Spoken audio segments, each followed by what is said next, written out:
Under water submarine restoration. एक समुंदर में अचानक एक सबमरीन पर मिसाइल से हमला होता है, जिस कारण सबमरीन पानी में डूबने लगती है। तब उस सबमरीन का प्रमुख आदेश हेड ऑफिस में कॉल करता है और वो कहता है, हेलो सर, हमारे सबमरीन पर अचानक से हमला हुआ है। हमारे सबमरीन काम नहीं कर रहा और पानी में डूब रहा है सर। हमें जल्दी से ऑर्डर्स दीजिए सर, हमें क्या करना है। आदेश, तुम्हारे सबमरीन पर मिसाइल से हमला हुआ है। ये बहुत बुरा हो गया। अपनी जान बचाते हुए तुम सब सबमरीन छोड़कर वापस अपने हेडक्वार्टर चले आओ, और हाँ, संभल कर। लेकिन सर, मैंने जो कहा वो करो आदेश। It's my order. Okay sir, over and out. Officer के ऑर्डर से आदेश अपने सभी जवानों से सबमरीन को खाली करने के लिए कहता है। तब वहां का एक जवान आदेश से कहता है, पर सर, यहाँ तो हमारे सारे वेपन्स है, इन्हें हम कैसे बाहर निकालेंगे सर? ऐसे तो हमारे देश का बहुत नुकसान हो जाएगा, क्योंकि ये वेपन्स एकदम एडवांस है, जिसकी टेक्नोलॉजी हमने अभी तक दुश्मनों से छुपा के रखी है। वो सब यही छोड़ दो, बाद में देखते हैं। पहले जान बचाना जरूरी है। अब सिर्फ यहाँ से अपनी जान बचाकर ही बाहर निकलना है। Come on, make it fast. इस तरह सारे जवान लाइफ सेविंग बोट में सबमरीन से बाहर निकलते हैं और हेडक्वार्टर सही सलामत पहुंचते हैं। उधर सबमरीन समुंदर के पानी में डूब जाती है। उस सबमरीन में नए नए टेक्नोलॉजी से बने वेपन्स, मिसाइल्स थे। कुछ दिन इसी तरह बीत जाते हैं।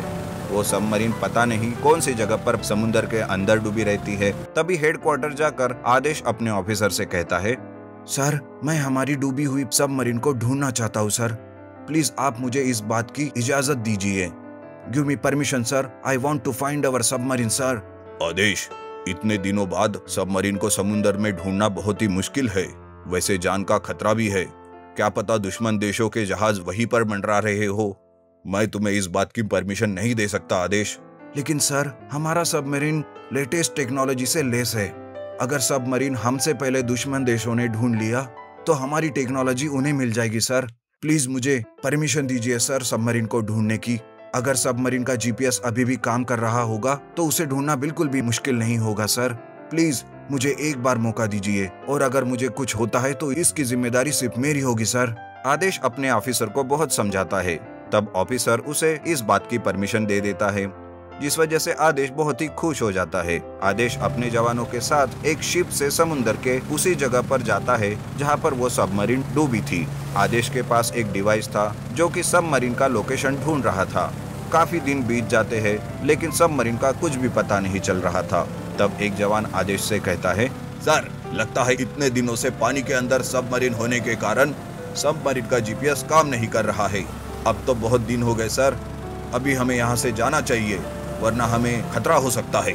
नहीं जवान, हमें कुछ देर और कोशिश करनी चाहिए। मुझे पूरा विश्वास है कि हम सबमरीन को ढूंढ लेंगे। उनकी ऐसे बातें चल ही रही थी और सभी सबमरीन को खोजने में जुट जाते हैं कि तभी अचानक से आदेश के पास वाले डिवाइस में एक सिग्नल मिलने लगता है और डिवाइस की लाइट्स जलकर ब्लिंक करने लगती है। तभी आदेश कहता है, यस वी डन इट।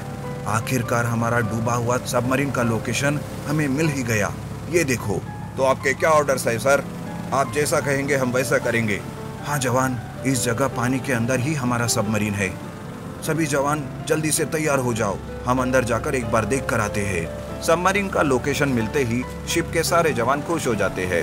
तब आदेश और कुछ जवान लाइफ जैकेट और ऑक्सीजन सिलेंडर मास्क पहनकर समुद्र के पानी के अंदर जाते हैं और कुछ गहराई में जाकर उन्हें उनका सबमरीन दिखाई देता है।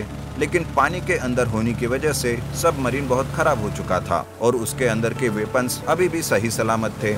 आदेश पानी के बाहर शिप पर जाता है और सबमरीन के लोकेशन की बात अपने ऑफिसर को फोन करके बताता है। तब वो ऑफिसर कहता है, वेल डन माय बॉय, आखिरकार तुमने अपनी बात साबित करके ही दिखाई। I am proud of my boy, keep it up. Sir, बस हमें सबमरीन का रिस्टोरेशन करना होगा, इसलिए हमें थोड़ा कुछ खर्चा होगा सर। मुझे सबमरीन को पानी से बाहर निकालना ही होगा। आप जल्दी से शिप क्रेन भेज दीजिए सर। तुम उसकी चिंता मत करो आदेश, मैं अभी शिप क्रेन भेज देता हूँ।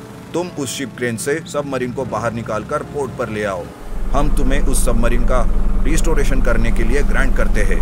ऑफिसर आदेश के लोकेशन पर शिप क्रेन भेजता है। उस क्रेन से आदेश सबमरीन को पानी से बाहर निकालता है और उसे शिप से हेडक्वार्टर लाया जाता है और वहां पर सबमरीन का अच्छे से रिस्टोरेशन किया जाता है। और रिस्टोरेशन करने के बाद सबमरीन को वहीं पर एक म्यूजियम के तौर पर लोगों के लिए खुला किया जाता है। Remote control school bus. Shiva नए जमाने का नया लड़का। गरीबी की वजह से कुछ ज्यादा पढ़ लिख नहीं पा सका, इसलिए शिवा ने एक गराज खोला था। उसी की कमाई से उसका घर चलता था। उसके पिताजी मोहन के पास एक स्कूल बस थी जिसे वो स्कूल में ही चलाते थे, लेकिन आए हुए रुपयों को मोहन दारू में ही उड़ा देता था। एक बार मोहन शराब पीकर घर पर आता है, तब शिवा कहता है, अरे पिताजी, ये क्या, आप सारे पैसे शराब में उड़ा देते हो। माँ की तबीयत भी कुछ खास नहीं रहती, पता नहीं आप बस कैसे चला लेते हो। मुझे तो डर लग रहा है उन बच्चों के लिए। अरे शिवा, अरे मैं काम के वक्त थोड़े ना शराब पीता हूँ। अगर बाद में भी पीते हो तो क्या, हर रोज का यही रोना है आपका। आप शराब छोड़ क्यों नहीं देते? माँ की दवाई, घर खर्च सब मुझे ही देखना पड़ता है। हमेशा शिवा अपने पिताजी को नसीहत देते रहता है, पर मोहन उसकी एक भी बात नहीं सुनता था। जब तक स्कूल चालू रहती तब तक आए हुए किराए से मोहन शराब पीता रहता है। शिवा की दुकान से ही वो उसका घर चलाता था। एक बार जब स्कूल को छुट्टियां लग जाती है, तब मोहन कहता है, अरे 1 महीने की छुट्टियां लग गई है स्कूल को, अब पैसे कहाँ से आएंगे दारू पीने के लिए। मोहन ऐसे सोचते ही रहता है कि तभी मोहन का दोस्त मदन वहां आता है और उसे उसकी परेशानी का कारण पूछता है। तब मोहन उसे बता देता है।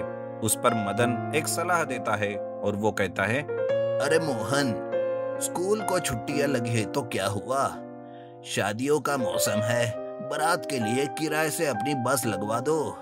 अरे वाह मदन, क्या सही रास्ता बताया तूने। चल इसी बात पे 2-2 पैग मार लेते हैं। मोहन शादी के लिए अपनी बस किराए से देना चालू करता है। ऐसे में ही गांव के एक धनिक के घर शादी रहती है। उस शादी के बारात के लिए मोहन की बस किराए से ली जाती है। जब बस वापस आ रही होती है तब उसका एक्सीडेंट हो जाता है, जिसमें बस का भारी नुकसान हो जाता है। तब मोहन उस धनिक के पास जाता है और कहता है, अरे ये क्या धनिक जी, मेरी बस का सारा सत्यानाश करके रख दिया। चलो मुझे उसका मुआवजा दो। अरे किस बात का मुआवजा? मैं नहीं देता, जा। तेरी बस खराब थी, इसमें मैं क्या कर सकता हूँ? अरे आपके ही तो ड्राइवर की वजह से हुआ एक्सीडेंट और आप कह रहे हो कि मुआवजा नहीं दोगे, ऐसा कैसे चलेगा। पर धनिक मोहन की एक भी बात नहीं सुनता और उसे धक्के मार के घर से निकाल देता है। मोहन घर आकर रोते रहता है। तब शिवा घर में ही होता है। उसे सारी बात पता चल जाती है। वो कहता है, अब रोने से क्या फायदा पिताजी, लालच में आकर स्कूल बस को बारात में घुमा रहे हो। ये भी नहीं सोचा कि चलाने वाला कैसा होगा। हाँ बेटा, लेकिन अब मैं क्या करूँ, धनिक ने तो पैसे भी देने से मना कर दिया है। अब स्कूल बस को मैं कैसे रिपेयर करूँ? अगले हफ्ते से ही स्कूल चालू होने वाली है। आप रोइए मत पिताजी, चिंता मत कीजिए, मैं देखता हूँ क्या कर सकता हूँ। शिवा अपने पिताजी की स्कूल बस को अपने गराज लेकर जाता है और उसको रिपेयर करना चालू करता है। तभी उसका दोस्त बधू वहां आता है और वो कहता है, अरे शिवा, ये तो तेरे पिताजी की स्कूल बस है ना, क्या हुआ इसे जो इतनी खराब हो गई। शिवा मधु को सारी बात बता देता है। तब मधु एक आइडिया लगाता है और वो कहता है, अरे शिवा, मेरे पास ना एक आइडिया है। मैंने कुछ दिन पहले ही टीवी में देखा था, क्यों ना तुम इस बस को रिमोट कंट्रोल से चलाओ। रिमोट से तुम अपनी बस को कंट्रोल भी कर सकते हो और किसी खतरे के बारे में भी वो रिमोट तुम्हें पहले से ही जानकारी दे देगा। क्यों, क्या कहते हो?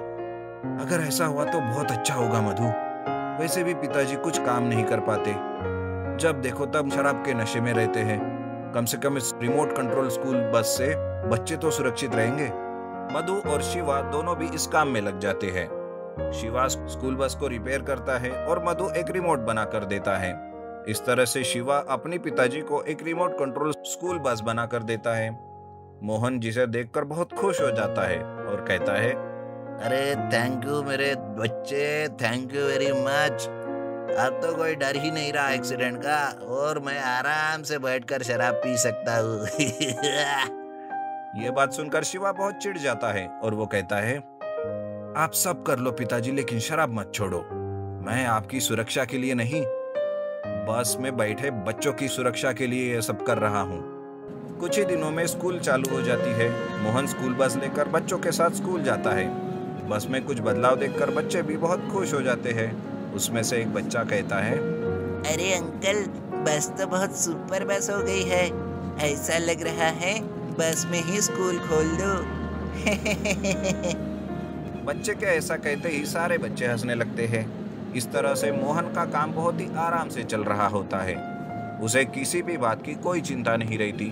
तभी एक दिन मोहन शराब पीकर स्कूल बस चलाने लगता है। ये देखकर बस के अंदर के बच्चे भी डर जाते हैं।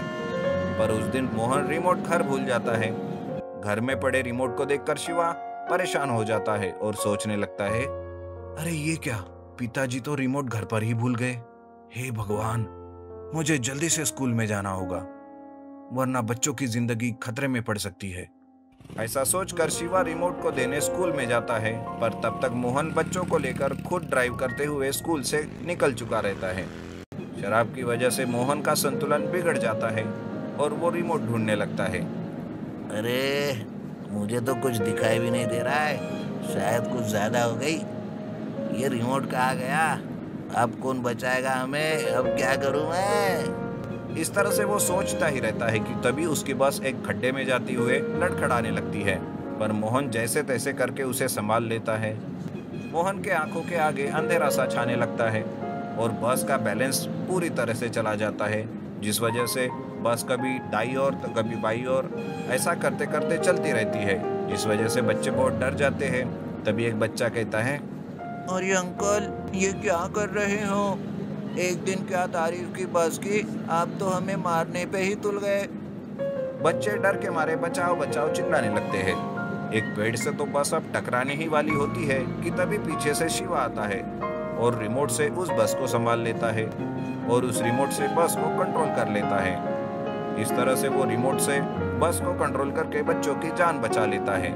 शिवा बस को रोक देता है और खुद स्कूल बस को चलाकर सभी बच्चों को उनके घर सही सलामत पहुंचा देता है। ये देखकर मोहन कहता है, बेटा, आज मैंने बड़ी ही नजदीक से अपनी मौत को देखा। पर भला हो तुम्हारा जो सही समय पर तुम आ गए बेटा। मैं तुमसे वादा करता हूँ कि मैं आज के बाद कभी भी शराब को हाथ नहीं लगाऊंगा। पक्का, गॉड प्रॉमिस। ये बात सुनकर शिवा बहुत खुश हो जाता है।